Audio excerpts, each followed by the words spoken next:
जंगल में एक दिन बहुत जोशो खरोश था क्योंकि आज दौड़ का बड़ा मुकाबला होने जा रहा था। सब जानवर जमा थे और मुकाबला था भोला खरगोश और सुस्त कछुए के दरमियान। भोला बहुत तेज था, उसे अपनी रफ्तार पर बड़ा गुरूर था। उसने सबके सामने हंसते हुए कहा, मैं तो सोते में भी ये दौड़ जीत सकता हूँ।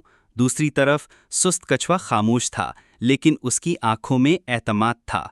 जैसे ही दौड़ शुरू हुई, भोला हवा की तरह दौड़ा और कुछ दूर जाकर रुक गया। उसने कहा, कछुआ तो अभी बहुत पीछे है, थोड़ा सा मोबाइल खेल लेता हूँ।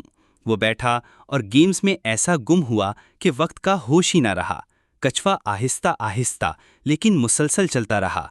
जब भोला ने सर उठाया तो देखा कि कछुआ जीत के करीब है।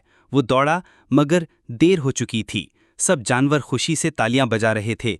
कछुआ जीत चुका था। भोला शर्मिंदा होकर बोला, कछुआ भाई, मैंने वक्त ज़ाया किया।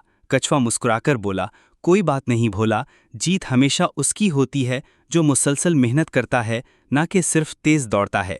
इस दिन भोला ने सीखा कि रफ्तार से ज़्यादा ज़रूरी है सब्र और मुस्तकिल मिजाजी।